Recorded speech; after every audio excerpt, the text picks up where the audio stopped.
All sports, all plays. All sports, all plays. All sports, all plays. 365, we making up plays. We talking the game, get you to the days. We're high in the court, the dime in the lane. Variety topics, living the same. All presentation, sports information. Hitting the airways, taking the nation. All sport, all plays, like working your faces. Grace at the field, so tie the laces. All sports, all plays.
What's happening, everybody? Welcome to Easy Money, a sports betting show, Wednesday, June 12th, 2024.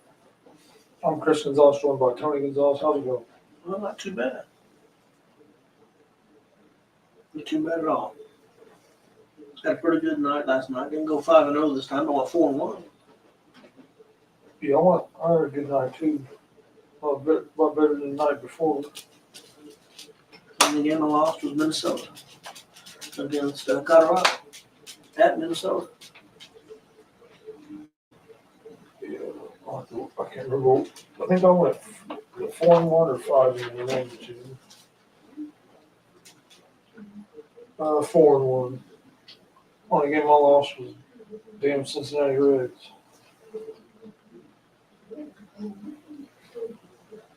Got down early, fought back, and then gave up another couple more runs. Yeah, they come back and next time give up a run. Score another run and give up another run. They couldn't.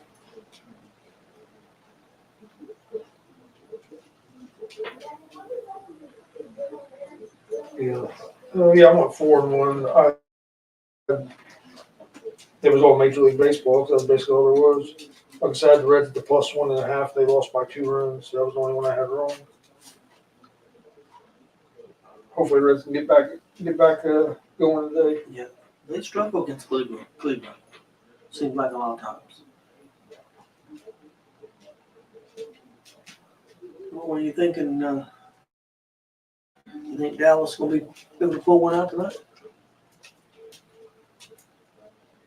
Oh, man. I think it's going to be a good game, but yeah, I'm going to go with Dallas.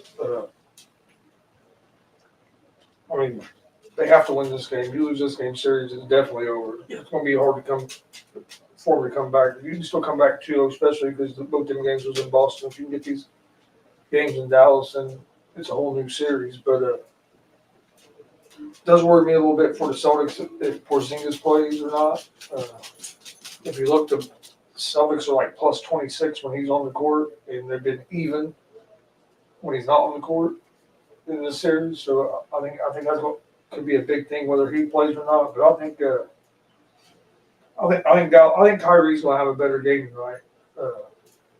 Being back in Dallas, I look for Kyrie to have his best game of the series. And I think Dallas is going to pull out the win. But it is interesting that the Celtics are underdogs. It's only the fourth time all year, counting regular season, playoffs, everything that they've been an underdog. That's pretty crazy. They've been over 90 games. They've only been underdog 3 times going into the night. This is the 4th time. So what is the point spread? 2.5.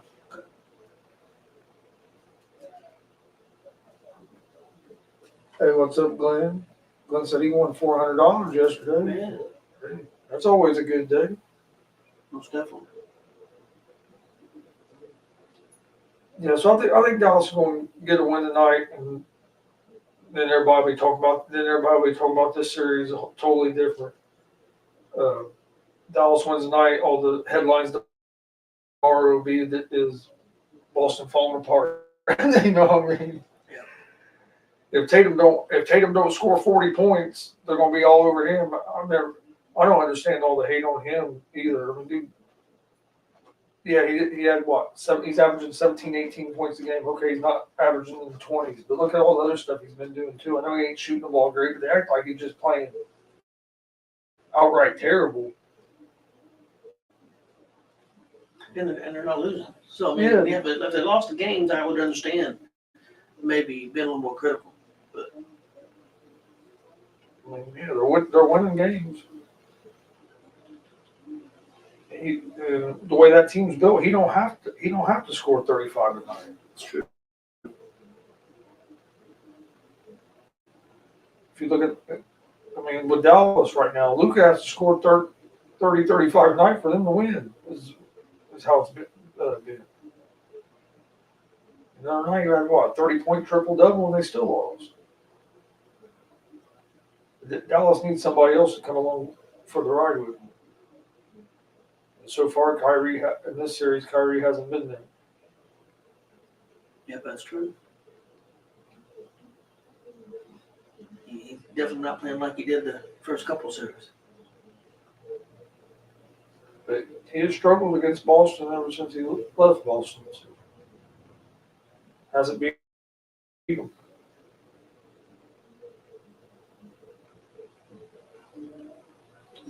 Which is kind of crazy. Think that could be a mental thing, do you think? That could be some of it, but I mean, the other thing is he matches up against their best two defenders, who are two of the best wing defenders, or two of the best defenders in the league, with Holiday and White, and then you also have Tatum and Brown that can defend. I think their size and length caused him a lot of trouble. Also, did want to comment. One of my favorite players of all time passed away. Jerry West. The logo. Yep. One of my favorite players. I got to actually see him play on TV quite a bit. Actually, back then we didn't get near as NBA games, but we did get to see the Lakers quite a bit because they were a pretty good team. So when the teams were on TV, the Lakers was on TV a lot. So I got to see the Lakers quite a bit. So definitely a great player. It was good for the league. Yeah, I never got to see him play, of course, because he Way done. Way he done was before you. done before me. But I've seen highlights of him. I've heard a lot about him. I know I've heard a lot about him today too on a lot of the radio shows and stuff. Some of the stories I've heard today was pretty cool about him as well. But it's hard to find any.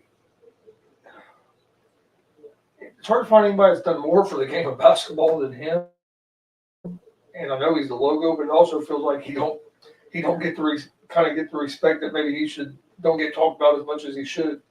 I think a lot of the older players don't have And a I check. don't think a lot of people realize that. I mean, up till like last year, he was still had a part in the Clippers. I mean, you know what I mean? He was still with that organization. And from what Windhurst said today, he thinks they were still consulting with him some, even though the last year he's been battling health and hadn't been around as much. So I mean, even being 86 years old, he was still involved in a lot of big decisions in building teams.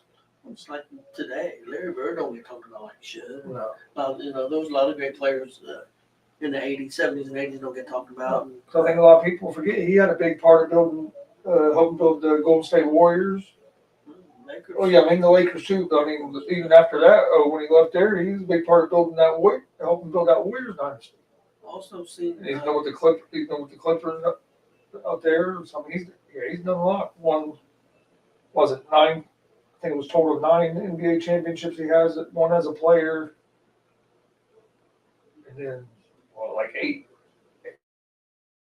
What was it 6 or 7 as a GM with the Lakers, and then another 3 with the Warriors or something like that. Also, one of the he was a good NBA player, but wasn't I don't know if it was NBA as much, but he was a good pro player. But great, well, arguably the greatest scorer in college football, Pete Maravich. Uh, One of his sons passed away. Pretty young. Well, Maravich was pretty young when he passed. I didn't see what the son passed away of, but died suddenly here recently, last few days. I seen that come up on my feed, so that's not good either. So now West lived a pretty long life, 86 years old. Yeah. It seemed like he was pretty healthy for most of it. You didn't hear a whole lot about, like, you know what I mean, him being like, when like a lot you heard about being in the hospital or in bad shape a lot. It was seemed like, especially for being 86, he lived a pretty healthy life. I think he gets forgotten. There can be an argument made that he's one of the top 10 of the greatest players of all time. I know he's probably not on that list for most people, but a lot of people making those lists are young people. But definitely top 50. But I think you could make an argument top 10. I think, in my opinion. Of course, I got to see him play some. So, and that's hard when people make lists when you didn't see the guy play. Well, that plus it's Different games. yeah, the sport's so much different now than what it was. It's hard to make those comparisons. True, but West was still a pretty good sized guy, and he was a great shooter. So I think he could have played. Oh no, I think he could have played too. I'm just saying that It's hard to make those comparisons. Like Will Chamberlain, there were some good sized guys, but not as many back then as there is now. How would he? I still think Will would have been pretty dominant, but maybe not quite as dominant.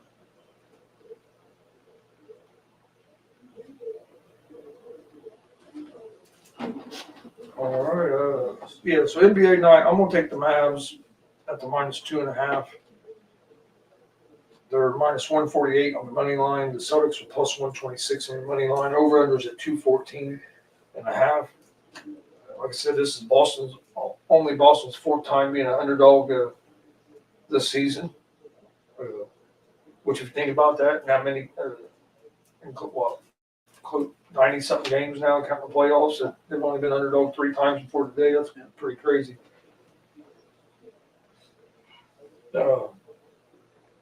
From what I was hearing, it sounds like Porzingis isn't going to play, but they're saying it's going to be a game-time decision. But from I wouldn't play reports, it sounds like he's not. It sounds like he's going to be out. if he's not really, really close to 90 or 100%. I don't think he's. I don't think he's anywhere close to that person. Yeah, so I think you try to hold. Just from reports. I'm just going by like what you hear. But. Play again Saturday. I try to have him ready for them. Actually, do they play Saturday or Friday? I thought it was 3 days Oh, is that probably? or 2 days. I don't think it's just one day. I figured it was nothing. They played Wednesday, and I figured it'd be Saturday. I could be wrong. No, I think you're right, but I thought I heard. I heard Reggie Miller or Dan Patrick earlier. I thought for some reason I thought he said they played Friday because I thought it was Saturday as well.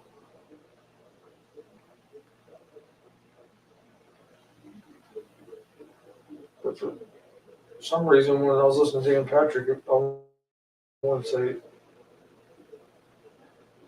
it's Friday. See, that makes no sense. Last time they took 2 days off, even though you were playing in the same city. Now this time they're just taking the one off. It don't seem fair. Yeah, they play Friday night at 8:30. No. So I was thinking it was Saturday too. That's the only reason it kind of stayed in my head about Friday was when Reggie said that because I was thinking it was Saturday. So I was like, on Friday? I don't know. Yeah, doesn't make a lot of sense. But yeah, so they play tonight and they play again Friday.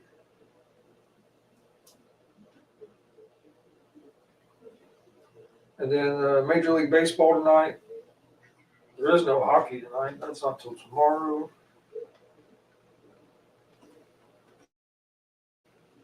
I wish they didn't drag it out so much, especially in the NBA finals. They've dragged it out more than hockey, but I understand why hockey had the another day off because they're traveling all the way from Florida to freaking Edmonton for that game tomorrow. Yeah. I mean, Yeah. I think they said like a 5.5. I think they said a 5.5, 4.5, 5.5 hour flight, Yeah. something like that. Yeah. Is what they were saying. Baseball. I've been pretty hot on baseball here the last week or so. I'm gonna go with the Orioles on the money line over the Braves. Both team are starting or not starting either one of their top starters. It's almost like a bullpen could turn into a bullpen day for both teams. So I'm gonna go with the Orioles at home. I'm gonna take the Nationals at the +1.5 on the road at the Detroit Tigers. I'm gonna take the Cincinnati Reds money line at home against the Cleveland Guardians. Reds have Lodolo on the mound tonight. He's been pitching well. The Reds, they didn't hit the ball terrible yesterday. Like I said, they still. I like to see a score a couple more runs, but we went like our bats just went completely cold. We couldn't stop them. We had to get back in the game, and we couldn't keep the momentum. But I think Reds bounce back today at home, and I think they have a day off. I think they have a day off tomorrow. Or is it? It'd be if they have a day off, it'd be Thursday. Yeah, I think I heard them say when I was watching the game last night that they had a day off after today's game, which kind of caught me by surprise. So it was just a 2-game series against Cleveland, right? Because we were off. Reds were off on Monday. Yeah, it must be. Yeah, because they were off on Monday. Then we'll take the Cardinals at home on the money line against the Pirates. Cardinals have Sonny Gray on the mound tonight. He's been pitching well. So I like the Cardinals in that game. And then I'm going to take the Yankees on the money line against the Kansas City Royals. Yeah, the Reds play at the Brewers Friday. I thought they had said yesterday when I was watching the game that they were off after today. So because it kind of surprised me. I was like, they just had a day off on Monday. But they had a big stretch with no days off. So it's a good part of the schedule to be and have a couple of days off, especially with some of the pitching injuries we have. Yeah, that's true. But yeah, that's all my baseball. Okay, my baseball picks for tonight, I did 6. First one, I did San Diego at home money line against Oakland. I did Tampa Bay money line at home against the Cubs. I did Cincinnati at home money line against Cleveland. I went with Philadelphia on the road money line against Boston. I went with the Yankees on the road money line against Kansas City. And then I went with Arizona money line against the Angels. My 6 Major League Baseball picks. I didn't do NBA. I've done NBA. But, that was I'm not gonna lie, NBA game was tough for me because I picked the Mavs to win the series to start, and then by these first 2 games hasn't looked good. But I do think the Mavs bounce back and get a win tonight. I've seen where one of the Celtics, I think it's White, talked about how difficult it was. I don't know if he's trying to take a shot at Dallas, but how difficult it was to guard the Pacers. No, I actually watched that segment live. It was during the post game the other night, and no, he wasn't taking a shot. What it was Bob Myers.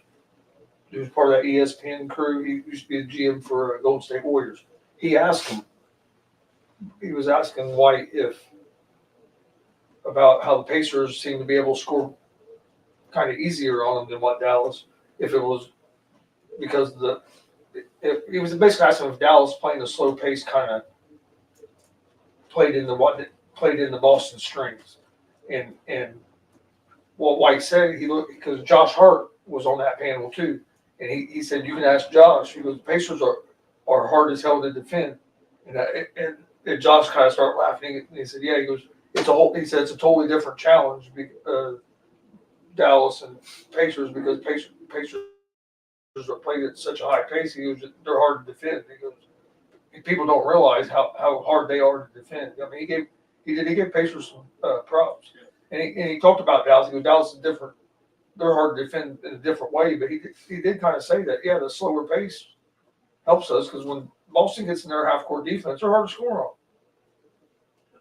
I think Dallas needs to pick the pace up, but that's not the way Their style. that's not the way they play, especially when Luke is in there.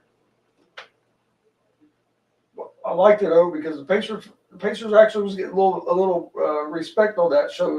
That Bob Myers brought him up at halftime because he kept saying, he goes, Dallas needs to speed the pace up. He goes, look how easy the Indiana Pacers could score on Boston. And he said it was because of how fast they played. And because I mean, he kept mentioning the Pacers, and then he asked. I was glad he asked that in the post game because I mean, as a Pacers fan, it was pretty cool to hear the I don't think. opponent's perspective on it. You know what I mean? Yeah, I don't think Dallas has as many guys that can score as the Pacers. Pacers, I mean, they weren't just dependent on. I know just on Halliburton. They have quite a few, and like you said, they had a really good scorer.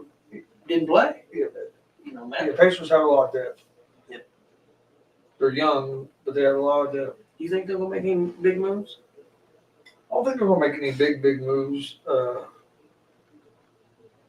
It's going to be interesting to see if a guy like Toppin is still there, or if they, if they bring in somebody else in that spot. Plus, you have the rookies because you have that Walker that I think Pacers think he's going to be good. That might kind of take that spot from Toppin. You know what I mean? So it's going to be interesting what they do there. I don't see them making no real big moves. Other than you think they'll get what's his name signed? Yeah, I think he's going to sign. I think personally, I think they had it. I think they knew when they traded for him that there was. I think they were like 98% sure that he was going to re-sign with them. Or what? I don't think you make that move in the middle of the season like that because the Pacers weren't a team that everybody thought was like one player away, or you know what I mean. They weren't the team that everybody thought was a player away or an all-star away from being a contender. Everybody thought the Pacers were a couple of years away. So when they made that move to me, if you don't think there's a good chance that he's going to sign with you, that move don't make sense because you went just a Siakam away. Yeah, true. And you got him, and it actually put you probably a year or two ahead of what they thought. I think At least a year. At least a year. I think maybe two. But yeah, I agree. That's going to be interesting to see how they come out start next season because now you got a little bit of expectations. Especially, you made it to the Eastern Conference Finals. Now there's a little more expectations going into this season. Because last year as a Pacer fan, my expectation was a playoff team. You know what I mean? I was hoping last year I think we was a playing team. I was hoping we'd get out of the play and be a playoff team. We done that. We ended up making it a lot farther than what I ever thought. But now there's going to be, especially within just the Indiana fan base, there's going to be a little more expectations. So it's going to be interesting to see how the team responds to that at the beginning of the season. Well, I thought we could be a top 4 seed in the Eastern Conference. That's what I predicted, and we ended up being 5 or 6. So I'll go off on that. But only by a couple games. Yeah, it was close. And yeah, they could have been. But I'm not gonna lie, I didn't expect them to make the conference finals.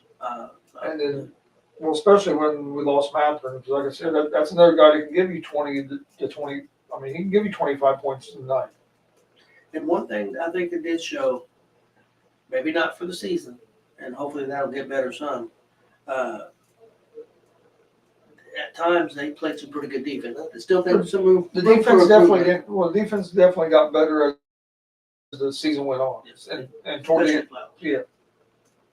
But They got to figure out how to play at that defensive level more of the season, and they'll be a top. I mean, I think what hurt them the most, like you said, at unfortunate times, turnovers.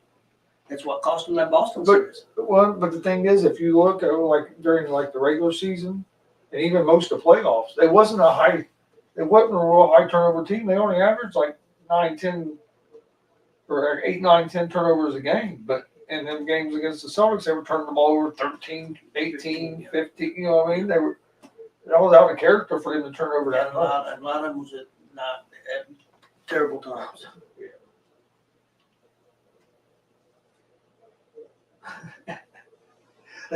The Pacers messed up their schedule, didn't they? Go ahead. Yeah, yeah. Take some down. Wore him out. Oh man, I'll tell you what, McAfee be cracking me up. Because he won't even hardly mention the WNBA anymore. He been cracking me. Greenberg mentioned Kate McCarthy. He's nope, we're not doing it. I'm not doing it. I'm not getting into that. He said I'm too big of a doofus to talk about that, so I'm not talking about it. I was crying. What did Greenberg say? He started laughing. He goes, "Well, I can talk about it." And Pat goes, "Yeah, you can, but I'm staying out." I was cracking up. And then they started that thing again about the arena. Why they move that game again? Was it because the pipes leaking? I was cracking up.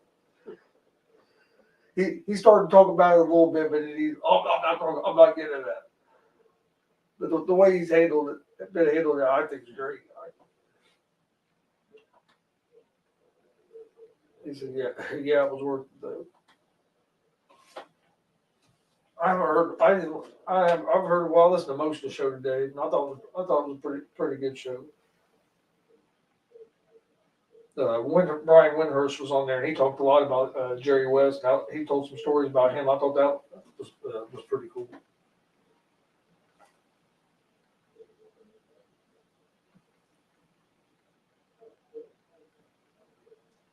What do you think is going to happen in hockey tomorrow? You think Edmonton's going to get back in this series, or you think Florida's going to go up 3-0 and basically put the series away? The other day I said it's Florida in 5. That's what I think it's going to end up being. And if Florida beats them tonight, it may be a sweep. I was going to say Tomorrow. If it's going to be Florida in 5, if Edmonton loses tomorrow, I don't see them winning the game. I think they need to win that game tomorrow. I think if I agree with you, if they lose tomorrow, I think they're going to get swept.